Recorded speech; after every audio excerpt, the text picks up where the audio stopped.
तो सबसे पहले तो मैं सभी व्यूअर्स को नमस्कार बोलना चाहूँगा। ठीक, तो आपका बड़ा अच्छा क्वेश्चन है रिगार्डिंग ऋषभ पंत इंजरी।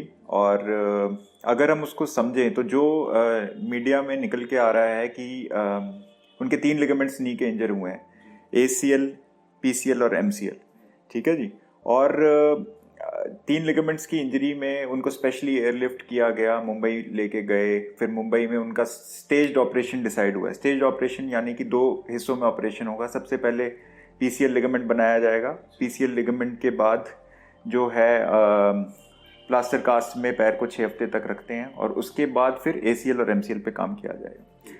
तो इन लिगामेंट्स को समझने के लिए नी की थोड़ी सी परिभाषा जाननी, एनाटमी जाननी ज़रूरी है कि नी में ये लिगामेंट्स का क्या रोल होता है, right.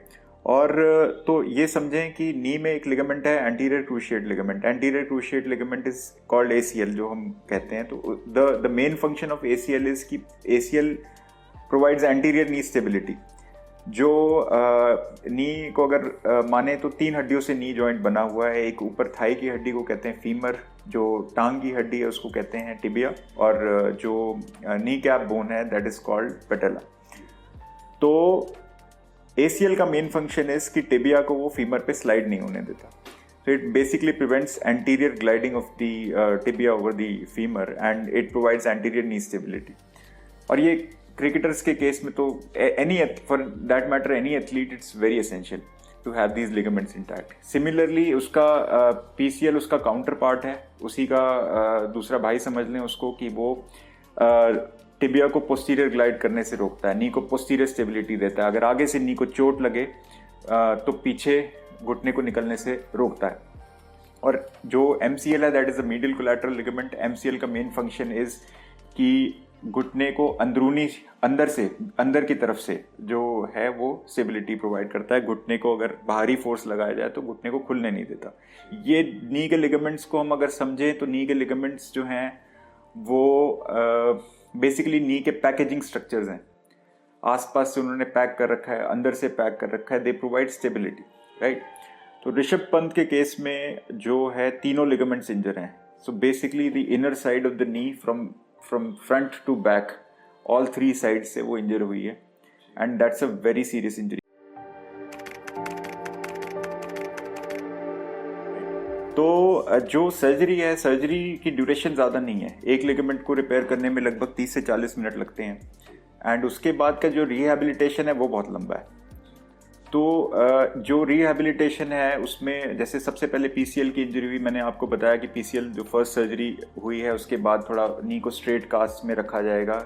By the time it heels second surgery के लिए उनको लिया जाएगा, जो रिपोर्ट्स हमारे पास हैं। ठीक है, we are not as a team we are not directly involve in his treatment, but जो रिपोर्ट्स हमारे पास हैं वो मैं आपसे डिस्कस कर रहा हूँ।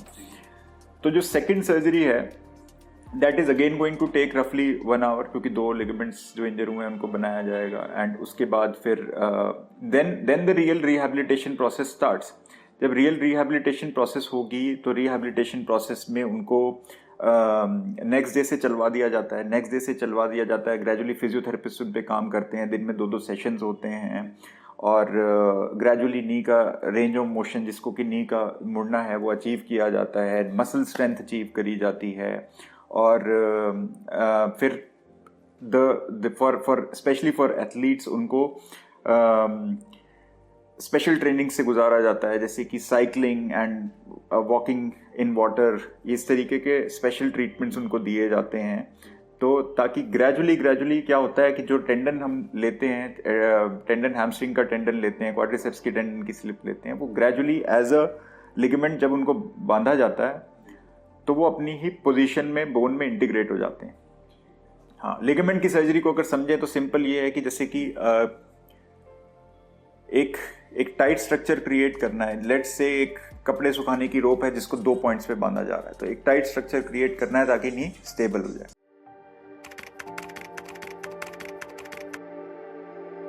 कि समय तो लगभग 6 to 9 months तो इस पूरे प्रोसीजर में लगना है उनके फुल रिहैबिलिटेशन में। अब ये the point is these multi ligament injuries are notorious. ये बड़ी टफ इंजरीज होती हैं to treat, specially for the patient and for the rehab process to take place. इनका इनसे पूरी तरह उभर पाना बहुत ही हिम्मत वाले का काम है, एंड इसमें बहुत मेहनत लगती है, specially from the physiotherapist, from the player himself. A lot of work needs to be done. खाली सर्जरी पे बात खत्म नहीं हो जाती है, बात उसके बाद रियल जो प्रोसेस है वो रिहैबिलिटेशन में ही स्टार्ट होती है.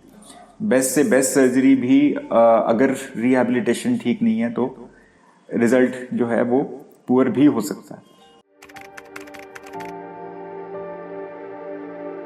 देखिए, सबसे पहले तो उनका जो जॉब प्रोफाइल है इंडियन क्रिकेट टीम में, वो एक विकेट कीपर का है. And wicket keeper is required to squat at least 100 times during a single game. और प्रैक्टिस सेशन में भी बहुत बार उनको उखड़ू बैठना पड़ता है, खड़े होना पड़ता है. कंटिन्यूस मूवमेंट है, विकेट कीपर का बहुत मेजर रोल है फील्ड में. सो स्पेशली स्क्वाटिंग की मूवमेंट के लिए knee joint is the most important joint along with the hip joint. और नी जॉइंट का सही होना बहुत ज़रूरी है. तो जैसा कि मैंने कहा, it really depends on the extent of the injury, कि किस एक्सटेंट तक इंजरी है. जो अभी तीनों लिगामेंट्स का जाना, it's going to be a tough task for him. We wish him all the best.